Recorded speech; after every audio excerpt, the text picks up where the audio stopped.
of Winning on Wednesday. Winning on Wednesday is a platform that meets every Wednesday at 11 o'clock Eastern Standard Time. And the purpose is to simply make new friends. We build meaningful professional relationships and help business grow and expand your network and also promote your brand. As I often say, people do business who they know, like, and trust. And knowing and liking and trusting, I would like to introduce my guest, Matt Colson. How are you? I'm great, Juan. Thanks for Good. having me. Good. Can you please introduce yourself? Yes, I'm Matthew Colson. I'm the Vice President for Development and Alumni Engagement at Farmingdale State College. Excellent, excellent. So tell us about yourself. Tell us where it all got started, where it all began. Yeah, so I'm a Queens native, grew up in College Point and Whitestone, and keep drifting east like most Queens families, city families do. My mom's a large family. She's one of seven. Oh, wow. So I've got, many uncles and aunts and cousins, and we've all kind of drifted from Whitestone to College Point east. So I went to grade school in Queens and then settled in Farmingdale in the Massapequa area. Yeah, and And I'm here, born and raised, any full circle coming back to Farmingdale in my career. anytime anybody mentions about Massapequa, I always say all Americans because Yeah, I'm all about the all absolutely. Americans. Now I have to go there later today. I'll meet you there. Yeah, definitely, definitely, definitely. And Yeah, the food is so great. I love it because they never change their ingredients. It's always good. And it reminds me of the old McDonald's, how the old McDonald's used to. Believe it or not, I don't like McDonald's anymore. I used to like McDonald's, but I don't yeah, like it anymore. it's But hard to that's, enjoy. yeah, I'm all about Yeah. consistency. I But used to ride my bike from Farmingdale down to All American, and then I would ride it to the beach further. You got to wow. work that off. Yeah, yeah, yeah, definitely. But it's not easy in Long Island to get around with bikes and so it's always speaking about if bikes, I actually had an accident. I fell off the bicycle. You see, Oh my I had a goodness. yeah, Yeah. but I'm fine though. What? It Yeah. was but Minor it was injury. one minor injury, one hand on the handlebar and the other one, it just fell off. But I'm fine though. But the one thing I've realized is that we get older, it takes a while for us to recover. So it took me literally about 2 weeks Yeah, to those recover. bike So falls hurt much more when you're oh, older. yes, they do. Yeah. Yes, they do. Yeah. They're not like when we were little, when everything recovers Yeah. faster. Speaking of Yep. when we were little, what did you wanted to do when you wanted to grow up when you were little? What Yeah, did so there's lots of things I wanted to do. As I mentioned, my family is large, and so we had a family business growing up. My uncles established an automotive company that ran in the neighborhood. It serviced the Levittown, the Farmingdale, the Massapequa, the Plainview, Old Bethpage area. We had a AAA franchise.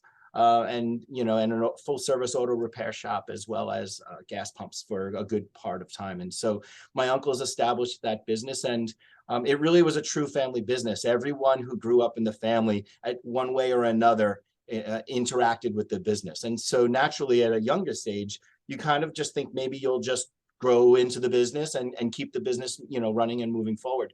And so I grew up working at Conlon Automotive, my family business, from a very young age, mopping floors. The mechanics would tease me and beat on me and kind of give me a good, like a good initiation, right? Like, and then I was doing oil changes and changing tires, and then the tow truck always enamored me. I really liked the tow truck, and I probably could do that for the rest of my life a, if it was everything conducive to the lifestyle I wanted. But it's 24/7 work. And that was something that started to, as I grew older and I was watching my uncles near the end of their career, there was a part of that I didn't want. And so not really, I was an aspiring actor. I was doing shows. I was in the city often doing radio, television, theater, very close to getting on Broadway more than one time. Oh, wow. My many friends who I grew up with are and have, but they live a different lifestyle. And I had other things that I wanted to do. And the family business was not going to allow me to do them. The acting career was not going to allow me to do them. And so without a better answer for my mother, I went to college. And I never left. Oh, no, you're still there. Wow. Yeah, And yeah. and did you have any role models? No, I'm sorry. Yeah, did you have any role models? Anybody inspired Yeah. you? Yeah, my Uncle Joe still is my role model. He was my role model from as the youngest age that I can remember. And we lost him a year ago. And I I'm think about sorry to him hear. every day on my way to work because he taught me a work ethic. He taught me family values and going to work to raise your family every day, and to provide as most as you can, the best that you can for everyone's comfort, emotional, and life, living well-being. And so that's my role model. You can hear it in my voice how passionate I am about that man. He's amazing, and every reason I am who I am today. And you know what? His essence passes on to you. So, I know he's no longer here with us, but the Yeah. fact that he grows, it goes on because he taught you. So that's pretty cool. Yeah, yeah, Juan, you're 100% right, and I hope that I can. I think I always hoped that I can be the man that he is, You and are, you that are. I would start to see it someday in my children. And my oldest, now in college, is starting to represent and portray some of those Qualities. Yeah. characteristics, qualities, Yeah. right? Yeah. And that makes me really proud if I can pass that through our family. Yeah. That's amazing that you guys have that, with the family business and also even the well-being, everything that you guys do. It's just pretty amazing that you pass on to that to the next generations. You Right. pass on to that. That's pretty That's the cool. goal, right? Yeah, yeah, yeah. You mentioned that I mean, what, that you stayed in school, but what was your degree in? Yeah, my major was communications. And again, leaving performance, what I loved most about performance, and I knew that leaving that, I would still have to find something that gave me that same satisfaction. And when you perform and you see people smiling and enjoying spending their time with you, it's really satisfying. And so I thought, well, I need to be with people. I need to be a part of their journey and something that matters to them and makes them happy. And I learned that in college, and that's why I never left. I could never leave the higher education setting. I hated K through 12. I didn't want to continue school. I didn't have a better answer to my mother. I majored in communications. Besides that, it was something I was interested in. It was focused on public speaking mostly.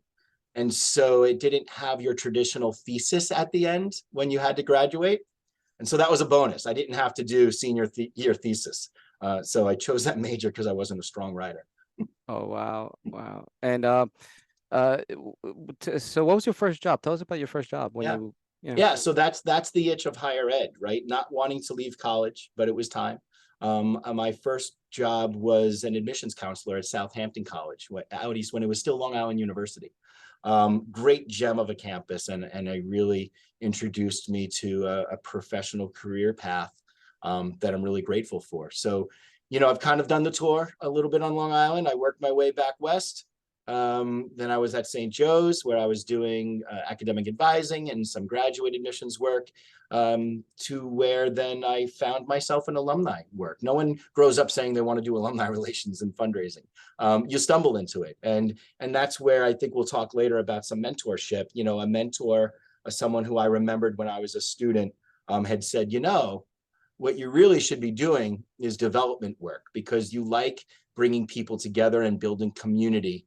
And you really get excited about something that other people are passionate about. And when people are proud of their alma mater, it's really rewarding to be part of that. And so that was Marianne Russo. I'll always remember her. She's kind of pointed me in the right direction from there.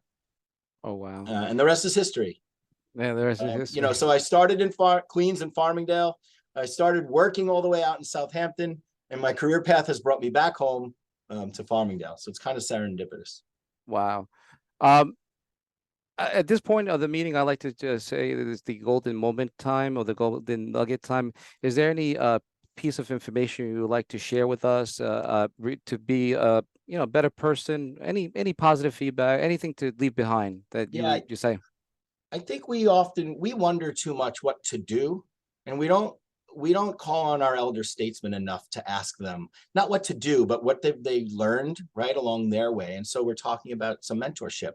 And you can't always expect someone to scoop you up and take you under their wing. But people are shy to ask for help. And so that golden nugget it's kind of like fundraising 101, right? And you don't get anything if you don't ask. That's a life lesson. You get nothing if you don't ask. And I'll always remember my uncle taught me this lesson. I worked for him for 5 years without a raise. And I said, Uncle Joe, I think it's time, that I get a raise. And I'm curious to why I don't get one. My friends get one once a year. And he said, you never asked. And so he was laughing at me. That was a lesson learned. And then he caught me up, and he goes, "I've been waiting for you to ask. If I give everyone a raise, it's less money out of the business, right? You know, Juan, Yeah, with yeah, this, abs- everyone knows exactly. you got to ask." And Yeah, it so has. ask for a mentor. So enter your workspace, or if you're opening a new business, find that mentor who you can bounce ideas off of and learn from. Yeah, there's a saying that I say: a closed mouth doesn't get fed. Yeah, So, yeah, exactly. And you know, people innately want to help. I mean, this yeah, beautiful network that you've created yep, has tremendous business exchange value, but it's absolutely. also, we innately like to help people. You just have to ask. Yep, yeah, and people genuinely like to help out, and they're really good. Again, it's a lot of people maybe to have that pride of asking to help too. That's another thing, because sometimes people are too prideful to ask for help. And my Right. thing is, help. That pride doesn't make you money.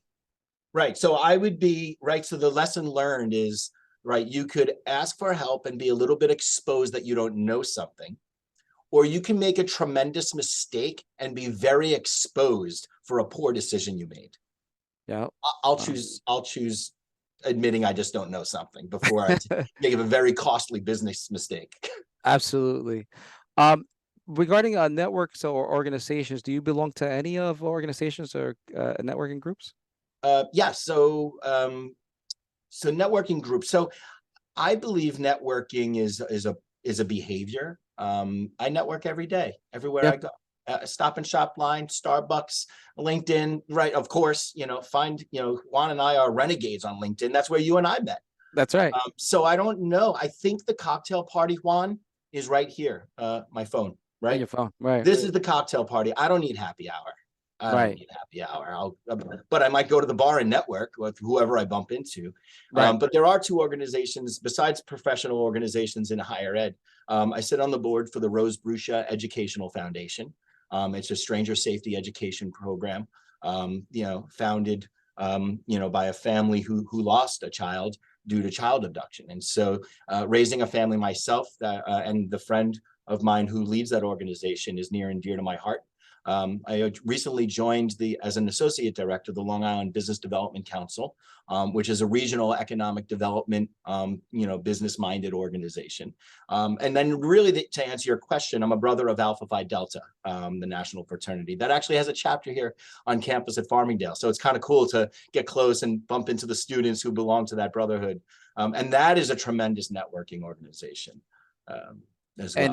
And it's really so it's your experience it has helped you, right? I mean, from people that students that hearing this, or potential students they're going, you Yeah, always hear about that, about fraternity, especially recently in the news, that yeah. it has had bad connotations, but to your point, it's worked and you benefit toward your, to I your mean, favor.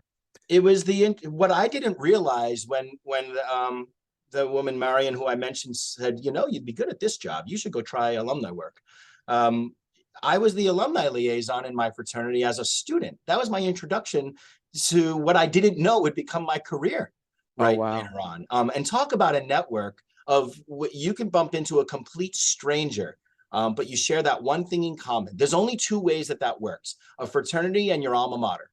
Right? You can bump into someone from Farmingdale, Juan, and be Yeah. like, "You went to Farmingdale? I Yep. went to Farmingdale." Yeah, And yeah, that's it. there's an immediate small sense of, to your point, like trust, or I like you, or I don't know you yet, but I know where you come from. From yes, Right? We're cut from the same cloth when we go we to a certain school. we share the same experiences. That's it, and then we can relate. Right. It's all about relating. And then the next Yeah. question is, did you have this professor? Did you have this professor? Did you have? And then it's funny when we have to share. Especially it's interesting. I find it when I talk to some students, classmates of mine, and we say, oh, we had this professor. Oh, do you remember him? He was a tough one. He was an easy one. He was funny. He was Yeah. great. You always have the commonality, that bond that helps you grow together. So absolutely. Um, so tell us about what you do in Farmingdale. Tell us about your role, and tell us about Mhm. Yeah. your day to day. Yeah. So what's really inspiring about working in higher education, and particularly at Farmingdale, and you know this well, is the types of students who come here. Right? They're here on a mission. And many of our students will graduate and earn incomes higher than their own parents, because they're first generation, right? They Yep. are their humbled upbringing. It's a very blue collar school. By no means is it a trade school, but we do send students out on a career trajectory, in setting a faster pace than many, and it's something I'm really proud about. And so, to work in the world of development and alumni engagement, right, building a robust, informed, proud, and inspired alumni base that then wants to boast about where they come from and further help students following in their footsteps is really exciting to me. And so that's what my team does. It's, keeping our community informed and proud. If they're formed and proud, as you were when we met, you become inspired. You're asking, how can I help? How can I participate? And we translate that then to engagement, right? Now you're engaged, now you're activated, and we're building this groundswell of support for the school. And that's, the greatest universities and colleges are defined in part by the support they receive from our alumni. And support comes in many ways. Yes, fundraising is critical because tuition dollars and state funding does not meet 100% of the students' needs. And at the end of the day, that's why we're here, to support our students so they can make our communities and industries better and stronger. And it doesn't necessarily have to your point, it doesn't necessarily have to be money. It could be something like this, because again, I've went to Farmingdale, I'm an alumni, I'm helping and supporting. So it could be other things besides funding or money. It's just supporting and always. And Farmingdale it's is always encouraging great. enrollment, right? Yeah, Talking to your employer who's praising your work and saying, you like what you see, there's more where that came from, come hire, actively look to hire your own. So just building that culture is really exciting. And to your point, it comes in many ways, including fundraising. So I when I graduated from Farmingdale, I have seen now a tremendous, I mean, like, I'm like, wow, every time I drive through the campus, I'm like, I didn't even recognize the school anymore. Really, it's grown so much. It's developed so much. It's grown. There's new buildings, new things. So I was really impressed. And when I got asked to speak, it was really nice to come and speak. And thank you so much for the alumni to get me to speak to the students, particularly to Latino students, because again, I think it's important because to my thing is, when I didn't have we talk about role models, I didn't have too many Latino role models when I was growing up. So that was really interesting. So it's really good to have role models that, because you could relate, you can, to your thing, goes back to your things. If we're the same country, the same culture, it's always relatable. It's networking, but more important, it's inspirational, because people say, oh, you know what, if he did it, I could do it too, or we come from the same cloth, so to speak. It's same thing as a fraternity, same thing from everything, but it's wow, it's truly amazing. And something you mentioned there, Juan, that we talked about last time we were together was the beautiful mosaic of complexions on this campus now. We're a majority minority student body, over 50% come from an underrepresented societal population. All right, so the folks out there listen to over 50%, because I keep saying this, and if I hope our elected officials are listening to this, diversity is the key. We need to have more inclusion and less talk, more action. And I'm out of politics. But I just want to let people know about that is the key, because it's inclusive. Because at the end of the day, we're all human beings. We all breathe the same air. We all drink the same water. We all bleed the same, and we all unfortunately die the same. But again, we're all equal, and we should be inclusive. But unfortunately, I just, I'm not going too much politics, but Long Island needs to change for the better. Yeah, and I think that's what makes Farmingdale quite unique. Like, we know the Long Island population, and we also know how it's segregated in pockets, and whether it's intentional or not, that's a whole different podcast. But nonetheless, when you get onto this campus, more often people say, like, wow, what a beautiful student body. It is. It is really, and we're nearly 10,000 students now. It's not the same school as you you went to. Both in numbers, but also in complexion. But the DNA of the student and who they are, their humble beginnings, and what they will become is the constant. To give you an idea, I was the first to do the program for the computer programming at Farmingdale. That's when they started offering computer. That's right. The computer program, and so that was my first. I was the first class. to go through that. So, but now I'm sure you have more, That and that's program's growing. gangbusters. They're going to get Oh their own yeah. building soon. It'll be Wow. filled by the time we open the doors. Wow. Wow. It's Yeah. truly amazing. Listen, And it's you were a been pioneer in that program, so I, congrats. but look, this is the result, and I've had my own business now for wow. I've been doing this for a long time now, for a very long time. So and I all attribute to my education, from Farmingdale, the great teachers and great people. So I did nothing but good things from Farmingdale. That's why it was a pleasure for me to interview you, because I want the world to know about what Farmingdale is all about, Thank and the you for sharing great us. people like yourself, by the way. Yeah. Well, Um, thank you. and what's the best way if people want to learn more about, or the best way to contact you? What would you say is the best Yeah. way? Yeah. Well, certainly visit our website, farmingdale.edu. Plenty of information there, but also you can search my name and find me there. But I really would encourage anyone to hit me up on LinkedIn. Yes. As I said, everyone likes a good party, and I think the party right now is on LinkedIn. That's the cocktail hour. So find me on LinkedIn, Matthew Colson, and I'd love to connect there and do coffee, because we just did a coffee with Coulson before this podcast. Oh, And wow. I'd love to do more with your network. Absolutely, absolutely. Well, thank you so much, Matt. It has been a pleasure having you on the show. And if you'd like to become a member of Winning on Wednesday, just simply go to our website, www.winningonwednesday.com, sign up as a first-time guest, and we hope to see you in the next meeting. Thank you so much. Thank you.